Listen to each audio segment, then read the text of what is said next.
Good morning everyone and welcome back. Mechanical engineering ની અંદર subject manufacturing technology में हम लोग डिस्कस कर रहे थे last time chapter number 3 metal joining process में हमने ब्रेजिंग के बारे में डिस्कस किया था। उसके हमने एडवांटेजेस, लिमिटेशन और एप्लीकेशन भी हमने डिस्कस कर ली थी। आज आगे बढ़ेंगे, टॉपिक को कंटिन्यूस करेंगे। दूसरा जो एक मेटल जॉइनिंग प्रोसेस यूज़ होता है कंपोनेंट को परमानेंटली जॉइंट करने के लिए, तो वो जो प्रोसेस है वो है हमारा सोल्डरिंग प्रोसेस। सोल्डरिंग प्रोसेस आप सबने देखा है। अब जहाँ कहीं पे भी वो इलेक्ट्रॉनिक शॉप पे जाते हो, जहाँ पर आपका टैप, टीवी, रिकॉर्डर, ठीक है, जो इलेक्ट्रॉनिक्स कंपोनेंट रिपेयरिंग होता है, और सब लोग सबसे ज़्यादा केबल को, लग्स को जॉइंट करने के लिए सोल्डरिंग प्रोसेस यूज़ करते हैं। बस वही कंसेप्ट है, वही सोल्डरिंग प्रोसेस है, लेकिन उसको थोड़ा बड़े पैमाने पे किया जाएगा, थोड़ा industrial based technical point of view इसको हम लोग यूज़ करेंगे for the joining of the component. देखिए क्या कहते हैं सोल्डरिंग के अंदर। Soldering is a method of joining two or more pieces of the metal by means of the fusible alloy or metal called solder applied in molten state. दो या दो से ज़्यादा जो पीसीस होते हैं मेटल के, उसको हम लोग जॉइंट करेंगे by the application of the fusible alloy or metal. पिघली हुई मेटल को, फ्यूज़ की हुई मेटल को या फिर एलॉय को यूज़ करेंगे, जिसको टेक्निकल लैंग्वेज में सोल्डर बोला जाता है। जो पिघला हुआ धातु हम लोग जॉइंट के अंदर या फिर जहाँ कहीं भी जॉइंट लगाना है, उस स्पेस में हम लोग जो भी पिघला हुआ मेटल अप्लाई करते हैं मोल्टन स्टेट में, उसको कहते हैं solder. Solder are essentially alloy of lead and tin. ज़्यादातर जो सोल्डर मटेरियल यूज़ होता है फॉर दी जॉइनिंग पर्पस, वो बेसिकली लेड एंड टीन के एलॉय होते हैं। नॉर्मली वही यूज़ होता है, लेड प्लस टीन दोनों का मिश्रण होगा, मिक्सिंग होगा। To improve the mechanical property and temperature resistance, solder are added to other alloying elements such as zinc, cadmium and silver in various proportions. Solder are essential alloy of lead and tin. वापस वही बात कर रहे हैं कि जो essential alloy है, अगर आप सोल्डर बनाना चाहते हैं, सोल्डरिंग के लिए फिलर मेटल बनाना चाहते हैं, तो आपको बिना भूले कंपलसरी लेड और टीन को लेना पड़ेगा। हाँ, साथ साथ अगर आप लोग मैकेनिकल प्रॉपर्टी इम्प्रूव करना चाहते हैं, थर्मल रेजिस्टेंस इम्प्रूव करना चाहते हैं, तो आप उसके अंदर कैडमियम, जिंक, सिल्वर वो भी ऐड कर सकते हैं। लेकिन एसेंशियल क्या है, किसकी खास ज़रूरत है, तो लेड और टीन तो होना ही चाहिए। तो improve the mechanical properties and temperature resistance, solder are added other alloy elements such as zinc, cadmium, silver etcetera. वही बात हो गई, mechanical property, thermal resistance, temperature resistance improve करने के लिए टीन और लेड के साथ साथ हम लोग जिंक, कैडमियम और सिल्वर भी ऐड कर सकते हैं। सिल्वर यानी हमारा चांदी, गोल्ड नहीं, सिल्वर बोला जाता है उसको, चांदी। Solvent cleaning, acid pickling and given mechanical cleaning are applied before the soldering. जहाँ कहीं पे भी आपको अगर सोल्डरिंग करना है, सोल्डरिंग प्रोसेस से जॉइंट बनाना है, तो वहाँ पे आपको केमिकल क्लीनिंग करना पड़ेगा। केमिकल से पूरी सरफेस को क्लीन करना पड़ेगा, जिसके अंदर कौन सी केमिकल प्रोसेस यूज़ होती है क्लीनिंग करने के लिए, तो वो है सॉल्वेंट क्लीनिंग और एसिड पिकलिंग। उससे पूरा सरफेस मैकेनिकली क्लीन हो जाएगा, और उसके बाद आप लोग सोल्डरिंग प्रोसेस करके, सोल्डर अप्लाई करके जॉइंट कर सकते हैं। ठीक है, नहीं तो क्या होगा, अगर सरफेस गंदा होगा, ऑयल होगा, ग्रीस होगा, धूल मिट्टी होगी, तो अच्छी स्ट्रेंथ वाला जॉइंट नहीं मिलेगा। देखिए कोरोजन होगा तो भी जॉइंट नहीं मिलेगा। तो वेल्डिंग करने से पहले हम लोग कोरोजन भी साफ़ कर लेते हैं। एडवांटेजेस की बात करेंगे। एडवांटेजेस में क्या कह रहे हैं, by soldering various dissimilar metals can be joined. अगर दोनों बेस मेटल अलग अलग है, मेटल डिसिमिलर है, फिर भी हम उसको सोल्डरिंग प्रोसेस से जॉइंट कर सकते हैं। It is simple and low cost method, बहुत ही सिंपल मेथड है। आपने देखा होगा फटाफट सोल्डरिंग हो जाता है।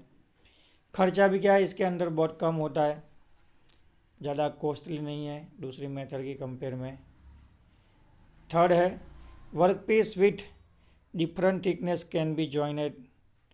अगर दोनों कंपोनेंट का थिकनेस अलग अलग है फिर भी हम लोग वहाँ पे सोल्डरिंग प्रोसेस से जॉइंट लगा सकते हैं। जो joint format in this soldering do not require machining. अगर आपने एक बार सोल्डरिंग प्रोसेस से जॉइंट कर दिया, ठीक है, तो इतना परफेक्ट जॉइंट मिलेगा कि आपको फिनिशिंग प्रोसेस करने की ज़रूरत नहीं है और कोई सेकेंडरी क्लीनिंग प्रोसेस करने की ज़रूरत नहीं है। पहली बार में आपको अच्छा सा जॉइंट मिल जाएगा, दिखने में अच्छा होगा, फिनिशिंग अच्छा होगा, जो मजबूती स्ट्रेंथ चाहिए वो भी अच्छा मिलेगा। Soldering is low temperature process and there is no change in property of the metal. यहाँ पे जो बेस मेटल है वो इतनी गर्म नहीं होगी, बेस मेटल गर्म नहीं होगी तो उसकी जो भी प्रॉपर्टियाँ है वो बरकरार रहेगी। प्रॉपर्टी चेंज होने का कोई भी चांसेस यहाँ पे क्रिएट होगा नहीं। तो इतने उसके फ़ायदे हैं। देखिए लिमिटेशन क्या है वो भी देख लेते हैं, disadvantages. The solder joint are not suitable for high temperature service because of the low melting temperature of the filler metals use. Soldering process करके जो भी हमने जॉइंट लगाया होगा, अगर वो कंपोनेंट ऐसी कोई कंडीशन में हमने यूज़ किया है जहाँ पे आसपास का टेम्परेचर ज़्यादा है, तो ज़्यादा टेम्परेचर वाली एप्लीकेशन के लिए सोल्डरिंग जॉइंट किया हुआ कंपोनेंट या फिर किसी कंपोनेंट को अगर हमने सोल्डरिंग प्रोसेस करके जॉइंट किया है तो वहाँ पे वो यूज़ नहीं कर पाएंगे because of the filler metal. जो हमने सोल्डर यानी जो हमने मेटल पिघाल के यूज़ किया है जॉइंट करने के लिए वो खुद लो मेल्टिंग टेम्परेचर वाला है, ठीक है। तो अगर आप लोग हाई टेम्परेचर पे उसको यूज़ करोगे तो सबसे पहले तो जॉइंट में जो मेटल है वही पिघल जाएगा। जॉइंट में जो मेटल है वो पिघल जाएगा तो जॉइंट नहीं रहेगा, दोनों पार्ट सेपरेट हो जाएंगे। तो ये थोड़ा डिसएडवांटेजेस है।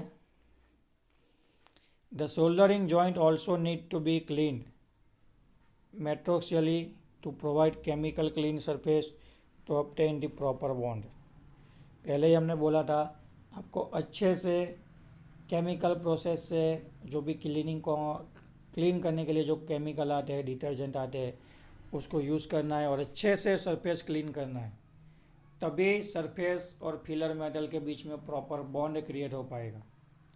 Corrosion resistance of the solder joint is less, क्योंकि बेसिकली हमने सॉफ्ट मटेरियल यूज़ किया है, स्पेशली हमने एलॉय यूज़ किए है जिसके अंदर एल्यूमिनियम है, टीन है, लेड है, फिर चांदी है यानी कि सिल्वर है। क्लियर है। तो ये सब कैसे है, तो कि भाई इन सब की जो कोरोजन रेजिस्टेंस प्रॉपर्टियाँ है वो थोड़ी कम है, तो जो भी जॉइंट लगाया होगा वहाँ पे कोरोजन होने के चांसेस थोड़े ज़्यादा है। ओके, चलिए आगे बढ़ते हैं। नेक्स्ट जो हम जॉइंट डिस्कस करने वाले हैं, हमारा जो मेन टॉपिक था ब्रासिंग, सोल्डरिंग एंड एडहेसिव बॉन्डिंग, उसमें अभी हम लोग लास्ट पोर्शन पे आ गए हैं। हम लोग बात करने वाले हैं एडहेसिव बॉन्डिंग। देखिए एडहेसिव बॉन्डिंग में क्या होता है, एक आपको सिंपल एग्जांपल दूंगा। अगर आपको लकड़ी को चिपकाना है तो आपने फेविकॉल ले लिया, तो फेविकॉल एडहेसिव है जिससे लकड़ी चिपक गई। फिर अगर आपको प्लास्टिक के कोई कंपोनेंट को चिपकाना था तो फेविस्टिक आती है, फेविक्विक आती है, ठीक है। ऐसे ढेर सारे केमिकल मटेरियल आते हैं जो स्पेशली कंपोनेंट को जॉइंट करने के लिए यूज़ होते हैं। तो वो जो केमिकल आते हैं जो बॉन्डिंग बना के कंपोनेंट को जॉइंट करते हैं, ऐसे जॉइनिंग बनाने वाले मटेरियल को हम लोग क्या कहते हैं, एडहेसिव। एडहेसिव क्या करेगा, एक केमिकल होगा जिसकी अपनी खुद की प्रॉपर्टियाँ होगी जो बॉन्डिंग क्रिएट करके कंपोनेंट को जॉइंट रखेगा। चलिए आपको समझाता हूँ क्या कह रहे हैं यहाँ पे। Adhesive bonding is the process of joining metal by using adhesive. देखिए आप थोड़ा ध्यान से पढ़िएगा, process of joining materials by using adhesive. Adhesive यानी चिपकाने वाला कोई गुण होगा या फिर बॉन्डिंग मटेरियल होगा जिससे हम लोग मटेरियल को आपस में जोड़ेंगे, उसको बोलते हैं adhesive bonding. In this process, surface preparation is done so that the adhesive applied to the surface, which is free from the foreign particles। आपको जहाँ कहाँ पे भी एडहेसिव बॉन्डिंग करना है, किसी लिक्विड से मटेरियल को चिपकाना है, तो सबसे पहले आपको क्या करना पड़ेगा, ताकि जो भी बेस मेटल है, जो भी सरफेस है, उसको प्रॉपरली क्लीन करना पड़ेगा। वहाँ पे कोई भी धूल, मिट्टी, डस्ट या फिर कुछ ऑयल, ग्रीस, केमिकल नहीं होना चाहिए, नहीं तो प्रॉपर जॉइंट नहीं बन पाएगा। A low viscosity primer is then applied in one or more coats by spraying and brushing. उसके बाद हम लोग क्या करेंगे, लो विस्कोसिटी वाला जो प्राइमर आता है उसको हम लोग कंपोनेंट के ऊपर अप्लाई करवाएंगे, उसका कोटिंग करेंगे, कंपोनेंट को लो विस्कोसिटी वाली प्राइमर से कोटिंग करेंगे, जिसके अंदर आप लोग ब्रश से भी कलर कर सकते हैं। जैसे हम लोग ब्रश से कलर करते हैं वैसे ही आप प्राइमर ब्रश से अप्लाई कर सकते हैं या फिर स्प्रे से भी आप छिटक सकते हैं। After primer is dried adhesive is applied. थोड़ी देर बाद में प्राइमर सूख जाएगा। जैसे ही प्राइमर सूख जाए आप क्या कर लीजिए, उसके ऊपर एडहेसिव अप्लाई कर लीजिए। उसके बाद जो भी कंपोनेंट है उसको आपस में जोड़ लीजिए। फिर थोड़ी देर तक क्लैंप, जो हमारा सी क्लैंप आता है या फिर जो प्रेशर अप्लाई करने वाला डिवाइस आता है उसके अंदर आप उसको थोड़ा दबा के प्रेशर अप्लाई करके टाइट कर दीजिए। ठीक है, आधा पौना घंटा, 4-5 घंटे, जिसका इतना उसका सेटल होने का जो टाइम होगा उतने समय तक आप उसको जकड़ के रखिए, फिक्स पकड़ के रखिए। तो क्या हो जाएगा, एडहेसिव सूखने के बाद मटेरियल का एक प्रॉपर जॉइंट क्रिएट हो जाएगा, जिसको हम लोग बोलते हैं एडहेसिव बॉन्डिंग। एप्लीकेशन की बात करेंगे क्योंकि एडवांटेजेस डिसएडवांटेजेस कुछ ज़्यादा है नहीं, क्लियर है। तो एप्लीकेशन की बात करेंगे, असेंबली ऑफ इलेक्ट्रॉनिक्स कंपोनेंट। ढेर सारे इलेक्ट्रॉनिक कंपोनेंट जो प्लास्टिक से बनते हैं, बेकेलाइट, मेलेमाइन, थर्मोप्लास्टिक, थर्मोसेटिंग, ढेर सारे प्लास्टिक जो यूज़ होते हैं इन इलेक्ट्रॉनिक कंपोनेंट के अंदर बहुत सारे ऐसे composite material, plastic, fibre, glass use होता है। तो उसको चिपकाने के लिए, उसको असेंबल करने के लिए, फिर उसके बाद जॉइंट ऑफ दी वायर का जो जॉइनिंग होता है, केबल के जो जॉइंट्स होते हैं उसको क्रिएट करने के लिए, joints in a sheet metal object like food can. हमारा जो कोल्ड ड्रिंक का कैन आता है, टीन का डब्बा आता है, बियर का टीन का डब्बा आता है, कोल्ड ड्रिंक का आता है, गुलाब जामुन का आता है, मिठाई का आता है। ठीक है, फिर वो जो फ्रोज़न फूड का डब्बा आता है, मतलब जितने भी शीट मेटल के यानी टीन के डब्बे होंगे जिसके अंदर फूड हम लोग सर्व करते हैं, फूड पैकिंग करके बेचते हैं, वैसी एप्लीकेशन के अंदर अगर आपको शीट मेटल को चिपका के कंपोनेंट क्रिएट करने हैं या फिर जॉइंट क्रिएट करना है, तो वहाँ पे आप शीट मेटल को भी एडहेसिव बॉन्डिंग से चिपका के या फिर जॉइंट बना के असेंबल कर सकते हैं। क्लियर है। तो ये हमारा एक मेजर टॉपिक ख़त्म हो गया। नेक्स्ट हम लोग बात करने वाले हैं types of welding. That means actual जो वेल्डिंग प्रोसेस होता है उसके ऊपर हम लोग डिस्कस करेंगे।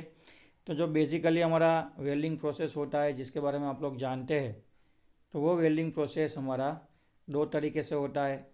एक होता है प्लास्टिक वेल्डिंग। ठीक है, अब आप बोलोगे सर प्लास्टिक का वेल्डिंग, नहीं, एक कंसेप्ट है, मटेरियल प्लास्टिकली डिफॉर्म होता है, मेल्ट होता है। ठीक है, उससे वेल्डिंग लगता है, मैं आपको पूरा डिटेल में समझाऊंगा। अभी सिर्फ आप इतना समझ लीजिए कि भाई जो हमारा बेसिक वेल्डिंग प्रोसेस होता है वो 2 तरीके से होता है। उसमें सबसे पहला है प्लास्टिक वेल्डिंग, जिसको हम लोग प्रेशर वेल्डिंग भी कहते हैं, और दूसरा है फ्यूज़न वेल्डिंग, जिसको हम लोग नॉन प्रेशर वेल्डिंग भी कहते हैं। क्लियर। तो अभी तुमको या फिर हम पूरे क्लास में से किसी को भी मैं पूछूं या फिर कोई और पूछे कि भाई कौन से तरीके के वेल्डिंग होते हैं, तो सबसे पहले आपका आंसर ये होना चाहिए कि सर या फिर XYZ पर्सन।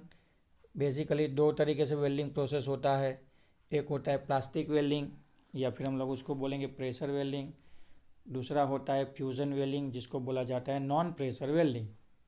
अब आपने जो ढेर सारी वेल्डिंग प्रोसेस आपने देखी होगी वो सब इस कैटेगरी में आती है। कौन सी कैटेगरी? तो कि कुछ होगी प्लास्टिक वेल्डिंग जिसके अंदर हम लोग प्रेशर अप्लाई करेंगे और वेल्डिंग लगेगा, जॉइंट लगेगा।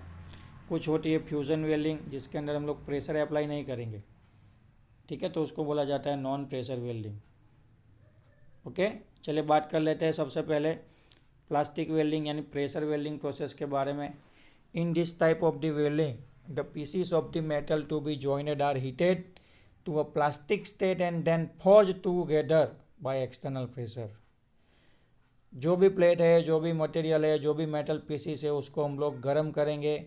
कब तक गर्म करेंगे? जब तक वो प्लास्टिक स्टेट में नहीं आ जाता, वहाँ तक गर्म करेंगे। फिर उसको आपस में रखेंगे। फिर क्या करेंगे? फॉर्ज करवाने के लिए यानी फॉर्जिंग जैसा प्रोसेस करवाने के लिए आपस में रखेंगे और बाहर से उसके ऊपर हम लोग एक्सटर्नल प्रेशर अप्लाई करेंगे जिससे कंपोनेंट आपस में जुड़ जाएंगे।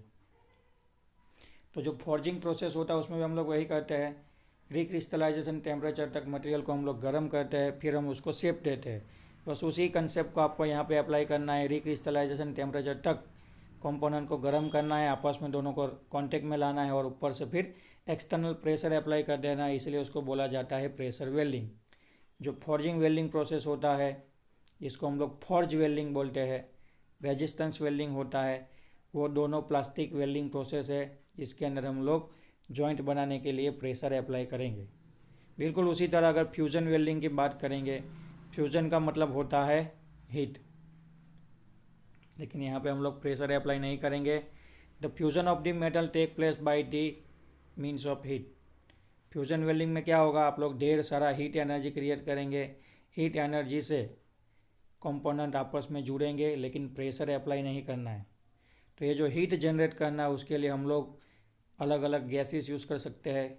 गैस को हम लोग कंबसन करेंगे, गैस का कंबसन करेंगे, गैस को जलाएंगे तो हीट एनर्जी क्रिएट होगी।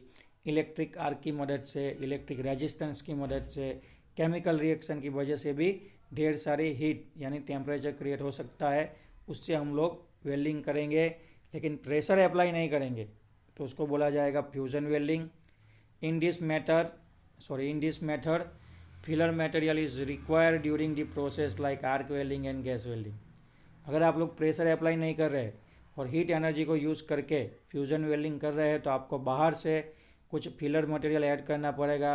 जैसे कि एग्जांपल के तौर पे आपको दिया गया है आर्क वेल्डिंग और गैस वेल्डिंग। तो जो आर्क वेल्डिंग है, गैस वेल्डिंग है, वो हमारा फ्यूज़न वेल्डिंग है, नॉन प्रेशर वेल्डिंग है।